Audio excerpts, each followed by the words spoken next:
Welcome to this day's episode of the Capitalist Investor. You have Tony the Tiger, you have me, Cool Hand Luke, and you have Derek on the side. Again. Is he on? Where's he at? Disney? I don't know. I didn't ask him. I think he's on Disney. He always goes to Disney. He does a Disney. He might be in He's Florida. a Disney dad. Yeah, he's Disney dad. could. Yeah, it could be somewhere. Could be worse. I'd give that an 80% He probability. could be up here and get swept away by a tornado like we almost did. Yeah. But anyway, to this maybe you have episode, power, maybe you don't. I don't have power. I won't have you it. don't as of Well, today. as of today, but as of this episode, which I think is released on Monday, I still probably won't because it's estimated not to come on until Wednesday, which is a whole week without power. That's insane.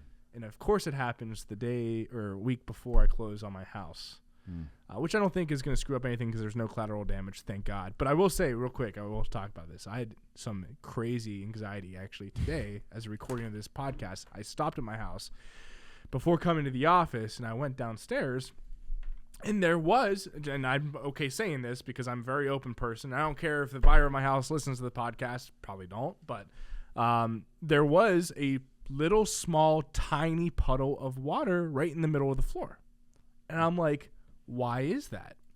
I'm like, I don't see it coming from the sides. I don't see it anywhere else. There's no water in the basement. Did you drop it's an ice the damn refrigerator. I have a little mini fridge down there, and the freezer like defrosted. Yeah. Put a little water in there. Yeah. So I had instant anxiety. I'm like, shit. I'm like, water came in the basement. Yeah. But it didn't. Nope. So it was funny how that worked. Anyway, right. Today we've got talking about inflation, like we've talked about for a long time. But we actually have a little curveball and spin on this episode where we're kind of debating who would be more inflationary from a presidency standpoint. Would it be the Democrats and Kamala Harris administration, or would it be Republicans in the Trump administration? And I actually have a strong take, a more contrarian take than probably most people would pick, that Trump would, in Trump administration, Republicans in this environment, as of heading into next year, would be more inflationary if you compare the two outside of other than the Democratic Harris administration. So, Tony, I'll give my thoughts on this, my thesis. But first, what are your thoughts on this? So, I mean, this is kind of like your idea, and I listened to it, and I'm like, okay. I mean, it could happen. But as we talked, and I went through my decision tree of like trying to figure out like the angle, and correct me if I'm wrong, some assumptions need to be made that this happens, right? And one of the big assumptions that I need, and I'll go through this whole take, is that you have to assume that Democrats and Republicans spend the same or similar amounts of money. That's one assumption, and you're right. We have to just come to terms that everyone's spending money. Yep. Right, we're still deficit spending. Republicans aren't fiscally conservative anymore. Let's put it that way. The other assumption is that we are in I'll say worst economic condition than we are today. Could we be in a recession? Could we be entering a recession? Could we just be on the brink of one? Maybe we have a negative quarter and then we have a positive quarter. Maybe it's just slow growth, stagflation, whatever you want to call that for a short period of time. So if we can make these assumptions that things are slowing down and everyone's still like spending money, but then this thesis could play out. Right. So then you look at, so that what we're talking about there is fiscal policy in a lot of ways. And when it comes to fiscal policy outside of spending and the Inflation Reduction Act, things like that, which Inflation Reduction Act was just spending money, which is inflationary. It's funny how there's the total opposite. But if you look at other policies like corporate, like taxes, what's going to happen with corporate taxes? What's going to happen with personal income taxes? What's going to happen with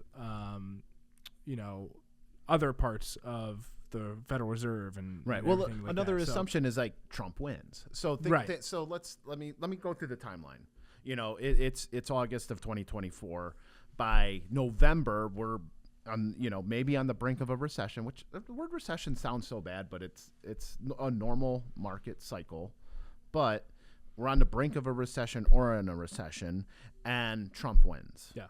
And then we start getting into like January, and you then now have Trump implementing his or continuing his pro-growth tax, lower regulations. So that's my whole thesis. So I know policies, things like that. So let's just assume that a lot of the things just stay the same. Yep. So we that's a long intro. So we keep on pushing back the actual thesis. So let me just go through the thesis. All right, now that I got that, but I wanted to go through, like you said, the assumptions. I wanted to go through, what the hypotheticals are. So now that we know those, I think if Trump gets in office and they spend the same amount of money, if you have a lower tax environment, which corporate taxes right now, I think we've looked this up before, is 18%? No. 20%? It's like 20. Okay, it's like 20. They want to go down to 18%. Trump wants to go down to 18. Right. Well, the current administration has jacked it up like 1 or 2%. Yep. It was I believe it was at 20. If he wants to lower it even more. Yep.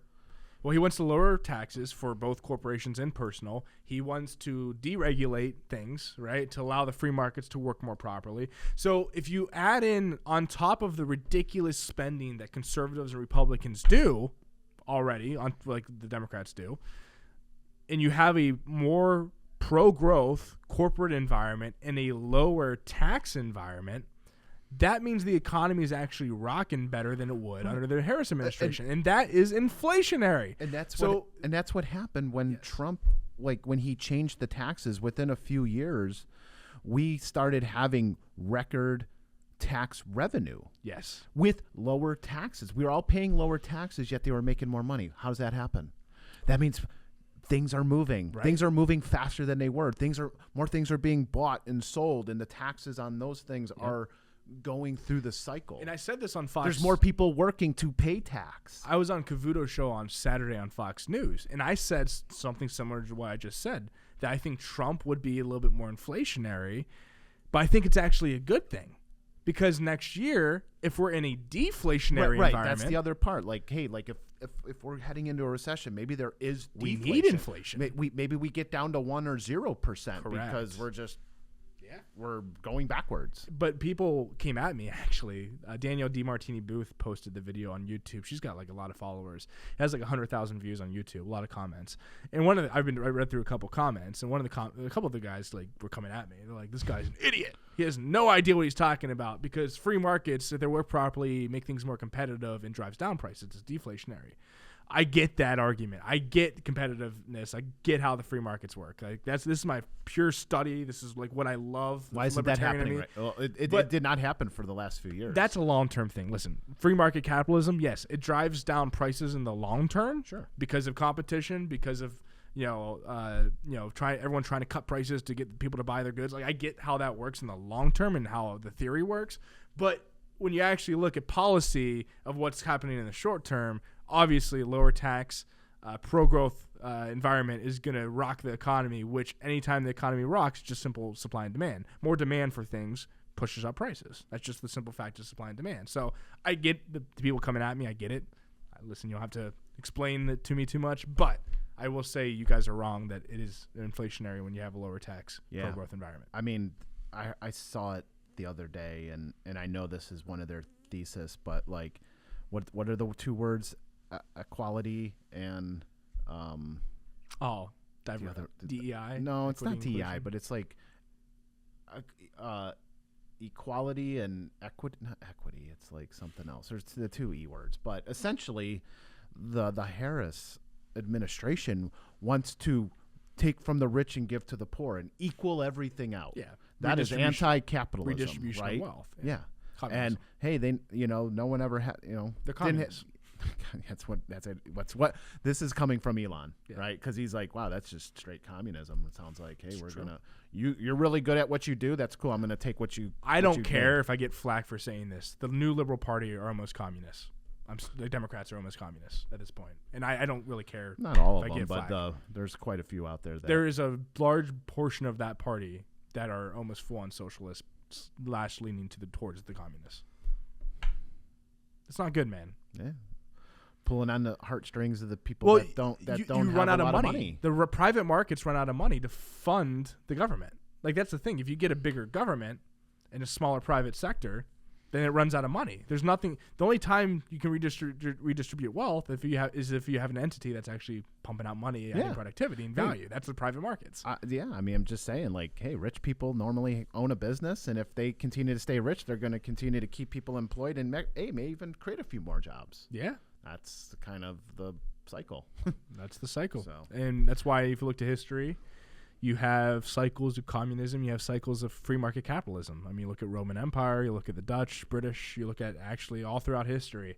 It's actually part of the cycles you're in. Things get too good, and then you don't realize how good you have it, and you always want more and more and more in greed, and then next thing you know, everyone gets upset because the lower class... what happens is the social dynamic and ladder gets out of whack.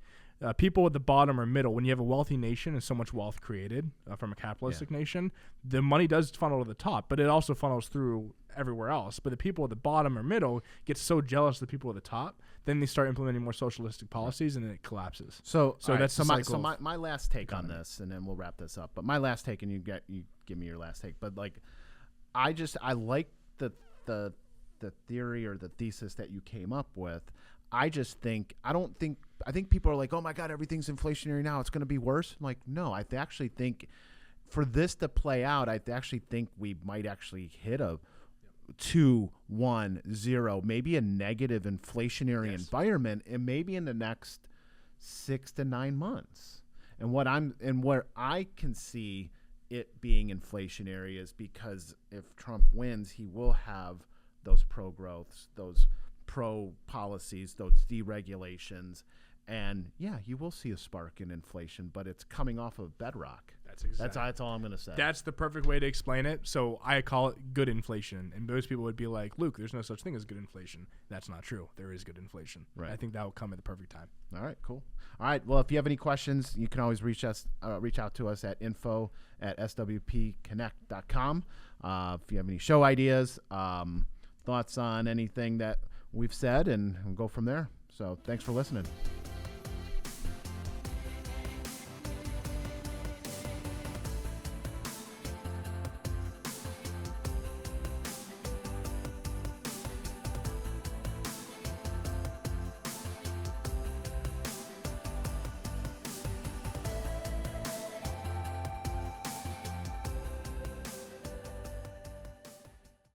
The opinions expressed in the podcast are for general informational purposes only and are not intended to provide specific advice or recommendations for any investment, legal, financial, or tax strategy. It is only intended to provide education about the financial industry. Please consult a qualified professional about your individual needs.